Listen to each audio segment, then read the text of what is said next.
केंद्र सरकार ने 1 फरवरी को संसद में जब से बजट पेश किया है, मैं ये देख रहा हूँ कि कुछ और मैं ये जो मजा है जान हिंदुस्तान के हर व्यक्ति को देना चाहता का प्रयास कर रहे हैं। मैं ये कह रहा हूँ कि बजट 2026 बहुत शानदार है और जिन लोगों ने बजट 2026 को नकारात्मक प्रेजेंट किया है उन सभी यूट्यूबर्स से निवेदन है कि बजट की आप तारीफ करें। सर जी, हैं? आप जबरन तारीफ करने के लिए क्यों कह रहे हैं? क्यों बे? क्यों? अरे अगर तुम तारीफ नहीं करोगे तो ये अपने से ज्यादा वजन वाली माला पहनने का शौकीन इंसान जमीन से लेके आसमान तक, पट्टी से लेके पट्टी तक अपनी सब जगह फोटो लगा कर ये प्रूव कर देगा कि जो बजट 2026 आया है वो बहुत अच्छा है। इससे पहले कि हमारे देश के पैसे प्रचार में खर्च हो, ये बताने में कि बजट अच्छा है, मेरे भाई ये मान लो कि बजट अच्छा है, देश के संसाधन को बचाओ, नहीं तो ऐसी महंगी मालाओं में पैसा खर्च हो जाएगा। तो यही तो मेरा काम है। और दूसरी बात, एक भारतीय होने के नाते हम लोगों का भी तो कोई दायित्व है कि हम लोग अभी ठान चुके कि सब काम हमारे लिए अब मोदी जी ही करेंगे। 80 साल से ज्यादा इनकी उम्र हो चुकी है, दया आनी चाहिए अब हम लोगों को। मैं नहीं चाहता हूँ कि इस उम्र में इतनी भारी और महंगी माला मोदी जी सिर्फ इसलिए पहने कि वो हम लोगों को ये समझा पाए कि बजट अच्छा है। अब हमें खुद से समझना होगा कि बजट अच्छा है या बुरा, और इसका बहुत आसान तरीका है समझने का। सर जी, हाँ समझाओ कैसे? देखो, अगर तुम रोजमर्रा जीवन जीने वाले व्यक्ति हो तो कैसे समझोगे कि बजट अच्छा है कि बुरा? बजट अगर पास हुआ, पास होने के बाद अगर दूध दही सस्ता हो गया, पेट्रोल सस्ता हो गया, बच्चों की पढ़ाई सस्ती हो गई, स्वास्थ्य सुविधाएं सस्ती हो गई, तो समझ जाना बजट अच्छा है। और नहीं हुआ तो समझ जाना जुमला है। आसान है समझना। ऐसे अगर तुम छात्र हो, बजट पास होने के बाद अगर नौकरियां बढ़ गई, भर्तियां बढ़ गई, समय पे कास्ट सिस्टम ब्राह्मणों का चलाया हुआ दुष्चक्र है। ब्राह्मणों का, चंद्रगुप्त मौर्य ब्राह्मण है, कबीर, रविदास, रामानंद के शिष्य है, ब्राह्मण है।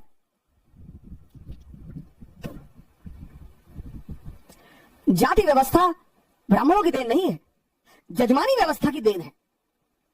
सर कोई काट दे, पढ़ाना छोड़ दे सर, सामंतवाद की देन है, ब्राह्मणों ने नहीं बनाई है सर। जाति व्यवस्था, हाँ, जाति व्यवस्था में ऊंच नीच का भाव ब्राह्मणों ने माना है, ये मैं स्वीकार करता हूं। ये उन्होंने गलती की है, लेकिन सबने फिर भी नहीं की। अंबेडकर के गुरु को देखिए आप, एक पुरोहित तबका है, पुरोहित, उसने ऐसा किया है।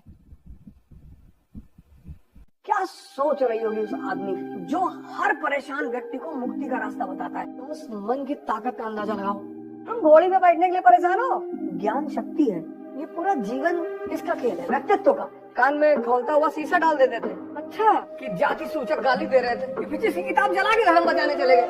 डॉक्टर अम्बेडकर किसको दोष दें?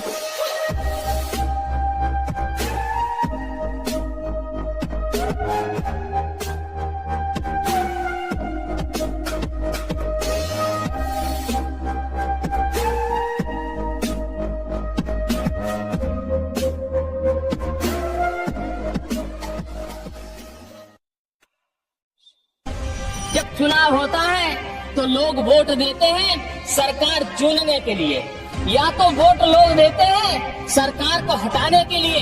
पर लोगों के मन में एक नई धारा शुरू हुई है, वो है वोट टू पनिश।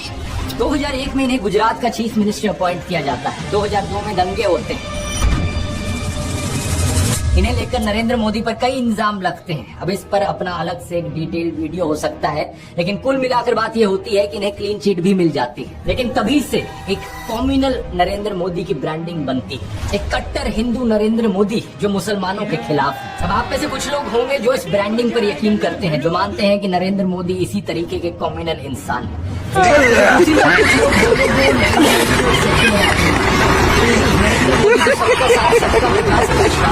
इससे फर्क नहीं पड़ता कि आप दोनों में से कौन सी कैटेगरी में हो, दोनों ही कैटेगरी के लोगों की यहाँ आंखें खोलने वाली हैं आगे की बातें सुन। क्योंकि देखो, वैसे तो नरेंद्र मोदी मटन और मछली पर बहुत शोर मचाते हैं अपने भाषणों में। सावन के महीने में मटन बनाने का मौज ले रहे हैं, लेकिन दूसरी तरफ हलाल बीफ एक्सपोर्टिंग कंपनी से चंदा लेते हैं बॉन्ड्स के जरिए, जो असली गंगा पुत्र। कल्पना कर सकते हो कि एक महापुरुष जिसको इतना जुल्म सहना पड़ा हो, जिसका बचपन अन्याय, उपेक्षा और उत्पीड़न से बीता हो, जिसने अपनी मां को अपना में अपमानित होते देखा हो, मुझे बताइए ऐसे व्यक्ति को मौका मिल जाए तो हिसाब चुकता करेगा कि नहीं करेगा? तुम मुझे पानी नहीं भरने देते थे, तुम मुझे मंदिर नहीं जाने देते थे, तुम मेरे बच्चों को स्कूल में एडमिशन देने से मना करते थे। मनुष्य का जो लेवल है ना, वहां ये बहुत स्वाभाविक है, लेकिन जो मानव से कुछ ऊपर है वो बाबा साहब आम्बेडकर थे कि जब उनके हाथ में कलम थी, कोई भी निर्णय करने की ताकत थी। लेकिन आप पूरा संविधान देख लीजिए, पूरी संविधान सभा की डिबेट देख लीजिए, बाबा साहब आम्बेडकर की बातों में, वाणी में, शब्द में कहीं कटुता नजर नहीं आती है, कहीं बदले का भाव नजर नहीं आता है। उनका भाव यही रहा,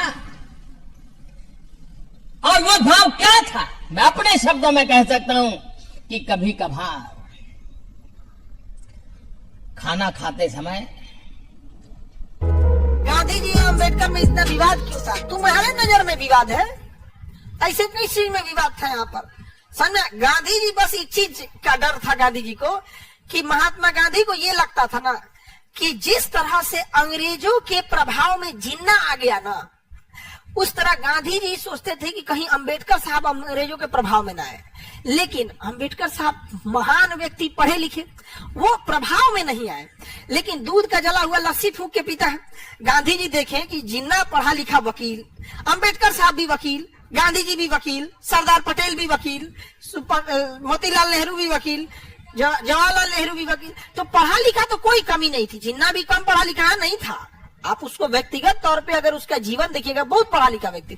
तो गांधी जी बस इसी चीज से डरते थे, और अंबेडकर साहब तो अपना भाई अलग व्यक्ति थे, उनका जन्म नहीं हमारे हिसाब से अवतार हुआ था, तो वो अंग्रेजों के प्रभाव में आए ही नहीं।